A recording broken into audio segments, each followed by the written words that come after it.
Remember, at this time, the PLA has no navy. They've got 350 unwilling, frightened boatmen on drugs. That's as naval as they're getting right now. Hello, friends. Welcome to Type 56, the story of the SKS and AK-47 in China. I'm Jason Clower. This is a channel about why the PLA chose and kept obsolescent weapons, like the SKS carbine. Friends, an amphibious invasion has been called the hardest, most complicated kind of military operation that it's possible to plan. The PLA learned this the hard way. In late October of 1949, just about 3 weeks after the Communist Party formally declared the founding of the People's Republic of China, as they were mopping up the last remnants of nationalist resistance, they learned that they needed a navy, and they learned it in a very hard way. Friends, this is the story of how the PLA waited as long as possible to found its own navy. And then they waited a little more, and it went very badly for them. In late October of 1949, after the People's Republic was already formally founded, as the communists were mopping up the last outposts of nationalist resistance, somebody was given the job of taking back a little island called Jinmen, the Golden Gate. Sometimes it's known by its old Portuguese name, Quemoy. It was an island about 12 miles long, and it was located about 6 miles off the coast from an important port city called Xiamen. And for a dinky little island, it did have huge strategic importance. The nationalists held that island, and as long as they did, they were in a position to stymie any effort at a cross-channel invasion, as it were, from the Chinese mainland into Taiwan. It looked like it was going to be a small operation, a cakewalk.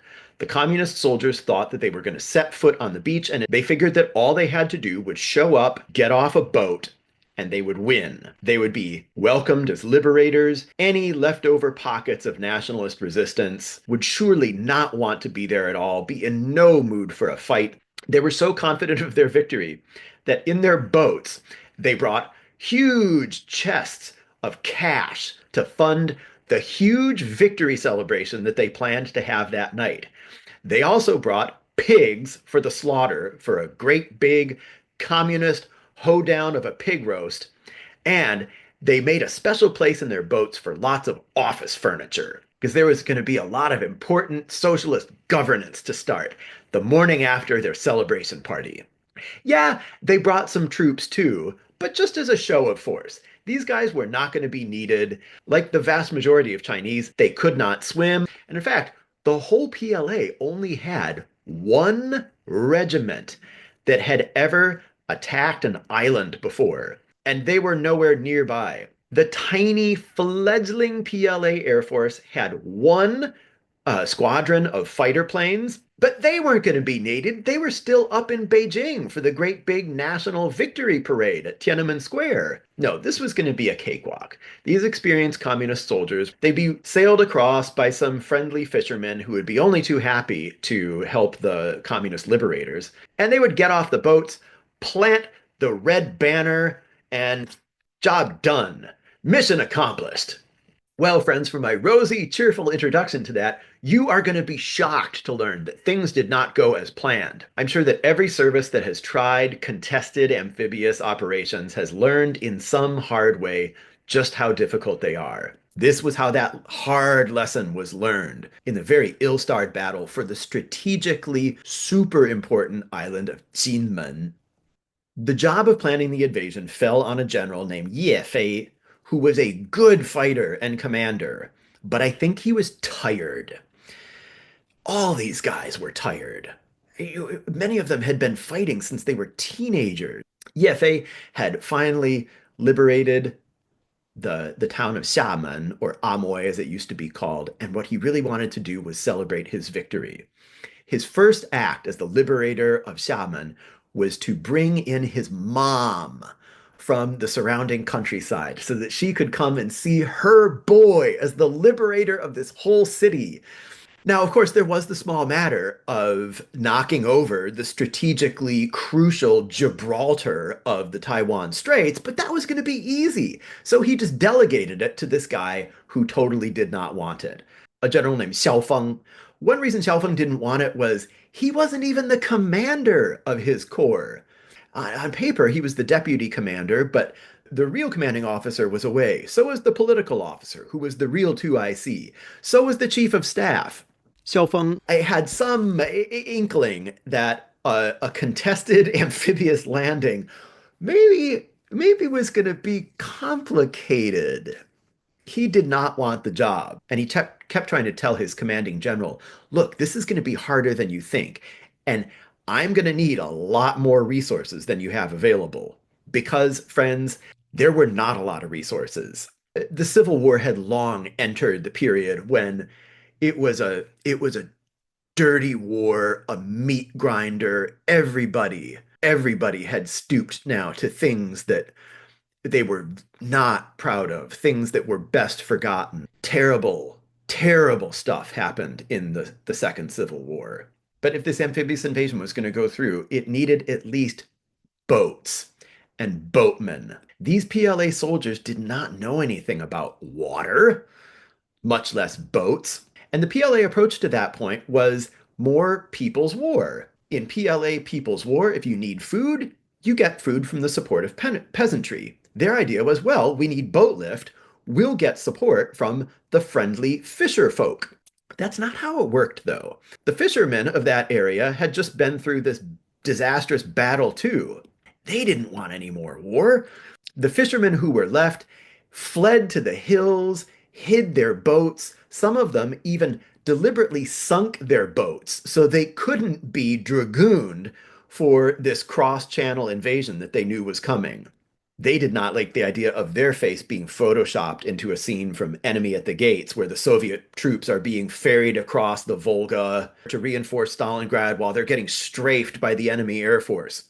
What the PLA planners found was not a whole host of fishermen eager to serve as the PLA's water taxi. They could barely scrape together 350 boats and their owner operators who needed money or opium badly enough that they would accept about the equivalent of $15,000 in today's money in gold and drugs to get them psychologically ready for this. The reluctant commander of this invasion and his checked out boss already knew that they were absolutely violating the directives that they had gotten from the overall general Su Yu, whom we're going to meet again and again and again and again in the story of the Type 56 because he is one of the heroes of the story. He was a magnificent man. That General Su, the boss's boss, he had a sort of Colin Powell doctrine, which was taking this strategic island of Jinmen is so important and so consequential that we're either going to do it big and right, or we're going to wait for as long as it takes to gather the resources to do it big and right. If you do not have 6,000 experienced boatmen from our northern campaigns, you do not go. If you do not have the boat lift to carry 6 regiments in one wave, you do not go. If the island is reinforced by one or more enemy regiments, you do not go yet. We go back to the drawing board, we get more resources, and we go big and do it right. Or we just keep waiting. We cannot diddle around, do this by the seat of our pants, and screw it up.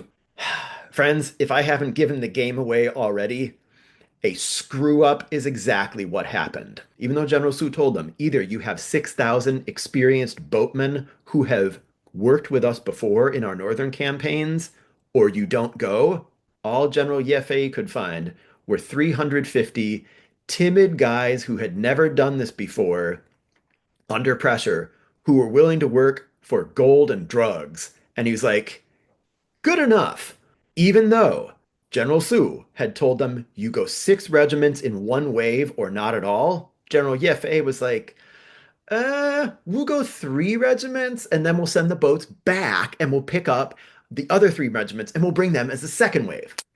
It's just the same, right? What could go wrong? Even though General Su said, if you get intelligence that the island of Jinmen is being reinforced, you wait.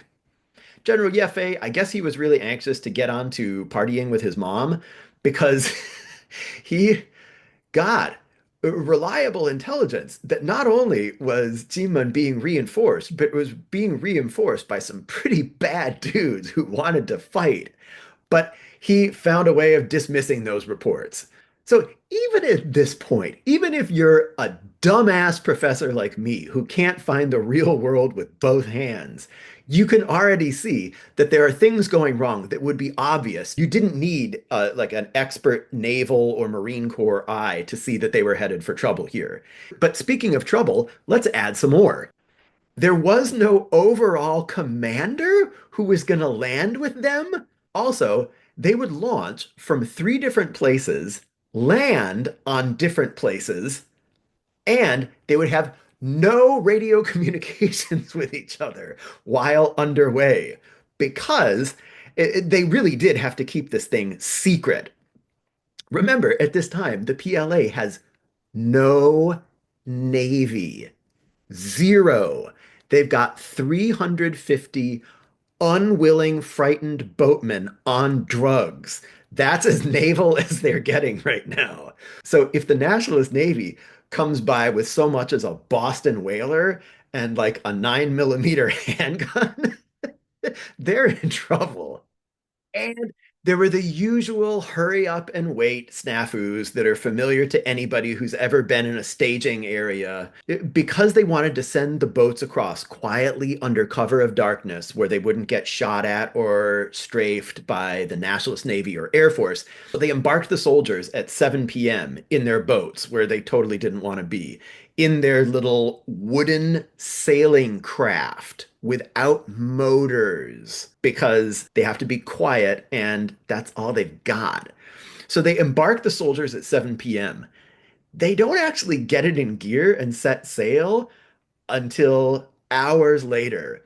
And then the boats, who have no overall naval commander, this is just a bunch of fishermen who know how to handle their own small craft, but they're not experienced in acting as any kind of a flotilla, and they can't communicate with each other.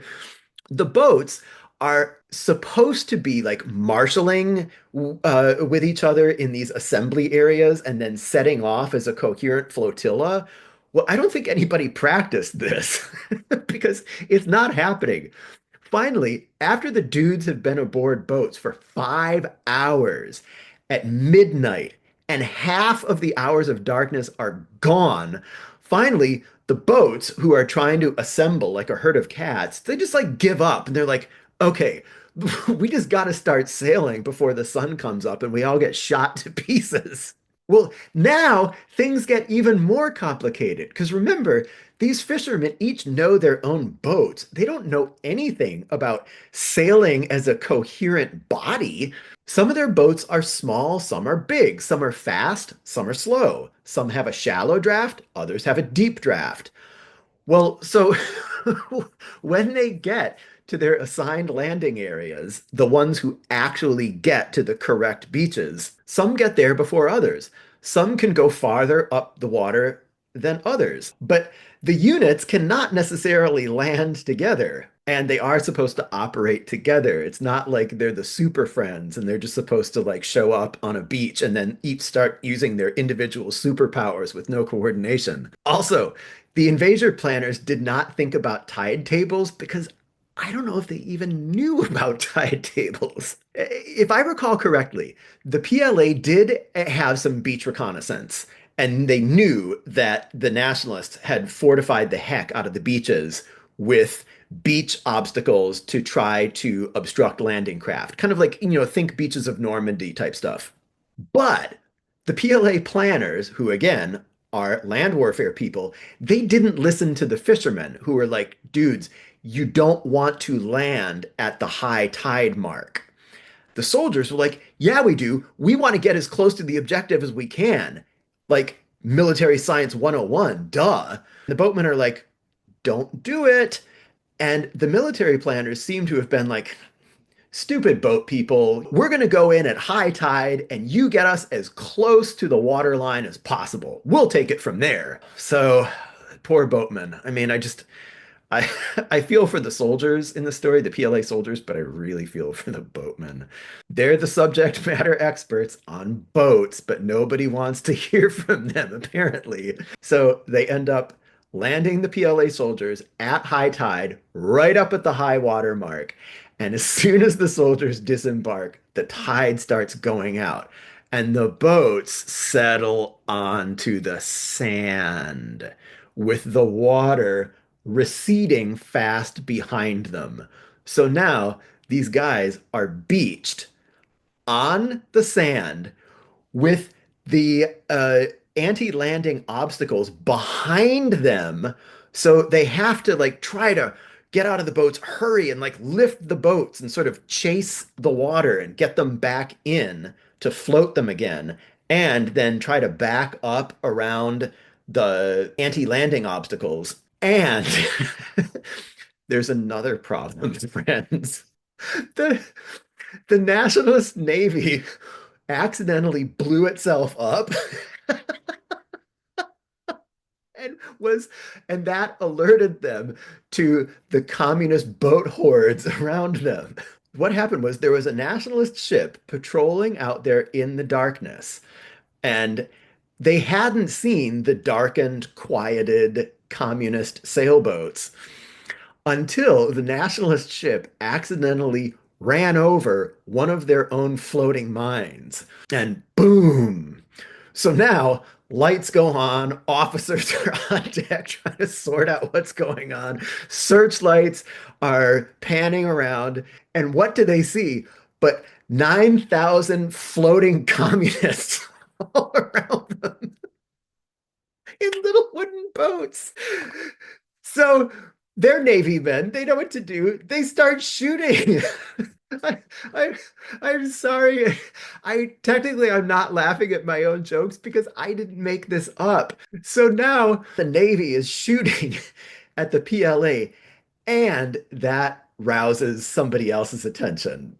It just so happens that on one of the beaches, the communists are right about to land on top of a nationalist tank company that has just completed a field exercise where they were practicing repelling an amphibious communist invasion. They should have been back in barracks by then, but one of their tanks had broken down on the beach, and so they overnighted there waiting for it to get repaired.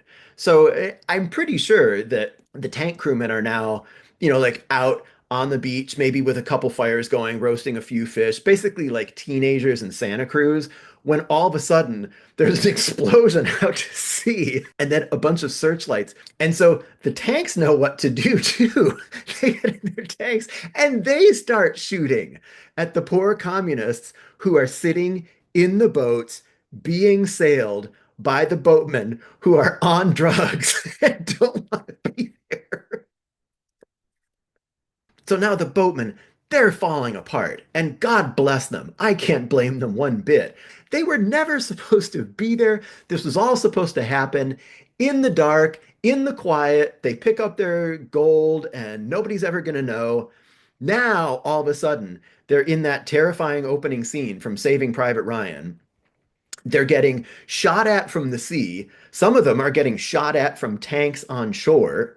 And they're not military or naval people. They're not in the business of getting shot at. They were supposed to be like glorified Venetian gondoliers who row you through the canals and like sing picturesque songs. Now they're getting machine gunned while they're trying to get their boats back in the water because some good idea fairy wouldn't listen to them in the first place. So now this thing is officially a goat rope to the 10th power. Wow, who could have foreseen that? Maybe the army commander back in Xiamen, the one who didn't want to listen to the fishermen, whose subordinates are now on the beach getting shot to pieces in boats loaded with pigs and office furniture? Whoops! So now the beaches in the island of Jinmen are turning into a slaughter pen, and everybody's getting into it. The garrison of nationalist soldiers who were stationed there from the beginning were the nationalist 22nd Army. And they were not liked by their chain of command. They had a reputation as kind of like screw ups. They didn't want to be there. They were terrified. They thought that they were sacrificial lambs for the slaughter by the invading communist hordes. And right before this invasion happened, rumors swept across the island about the battle that had just been fought in the city of Xiamen that you could see from the island. And the story was that the communists had accepted the surrender of a lot of nationalist soldiers and then brought them out to the harbor in the middle of the night and machine gunned them. So the nationalists think that they're fighting for their lives in this godforsaken battle and that they're sacrificial lambs being offered up for the slaughter.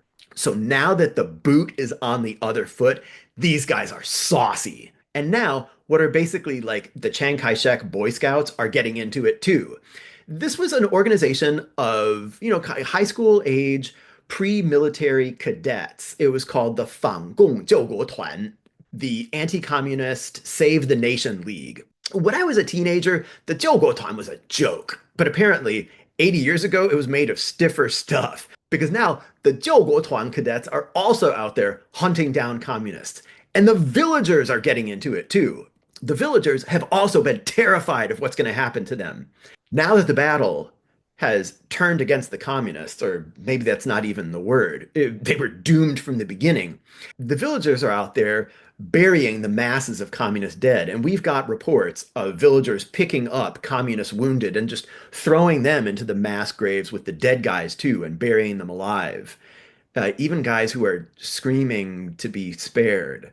I told you that at this phase in the Civil War, the gloves were off, things were dirty. A lot was happening that nobody could be proud of, that nobody would ever want to remember.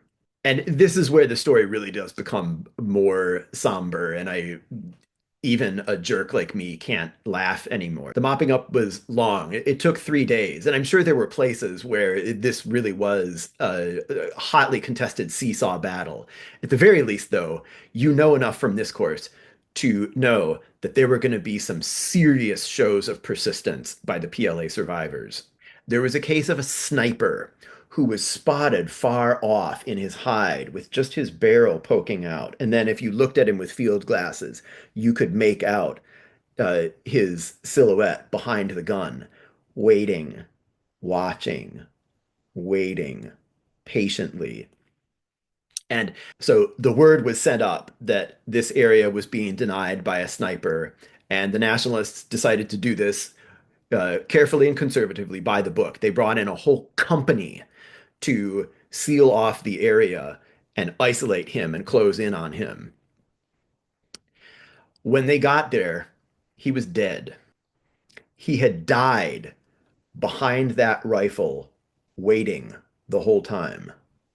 There was a PLA regimental commander, Xu Bo, who escaped and evaded on that island for 100 days, hiding out in caves.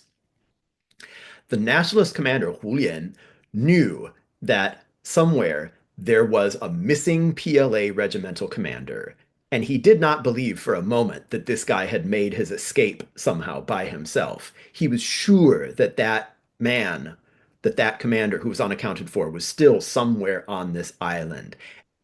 And he kept the hunt going for over 3 months. Finally, he got word from the field. There was a farmer out there who had been complaining that soldiers were taking his yams. And he figured, these soldiers from the garrison are coming out, they're not getting properly fed by their officers, and they're taking my yams in the middle of the night. And he went to the commanding officer of the local unit and he demanded compensation. The commanding officer must have been like, yeah, that sounds like exactly the sort of thing that my men would do. I'm going to ask around. But he satisfied himself that there really was nobody among his unit who had been stealing these yams. Well, somehow, word of this makes it all the way up to Army HQ, and General Hulian is like, I think we found our missing PLA regimental commander. They put out a dragnet, and sure enough, they find this bearded, long-haired Shibo who'd been hiding in caves, living on stolen yams for over 3 months. He was taken prisoner, and eventually he was killed. And most movingly, for the people who were back on shore at Army HQ, There was another regimental commander, Liu Tianxiang. He radioed back to his chain of command before his headquarters was overrun. Of course, radio silence meant nothing anymore. He radioed back and said, "My respected and revered commander, my life is over. I did it for the revolution, and I have no regrets. Good luck, sir." Then his radio operator comes on the line and says, "Farewell forever, sir." And there in the radio room at Army headquarters, they hear General Ye Fei, the experienced, tough, canny Army officer who planned this operation, who didn't know what he didn't know and managed to bat away his doubts and do this with the least possible effort. To his credit, he immediately cabled his boss, General Su Yu, whose orders of caution he had completely disregarded. And he said, "I am solely responsible for this. Please punish me." General Su denied that request.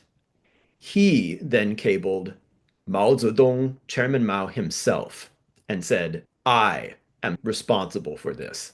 Please punish me." Chairman Mao denied that request too.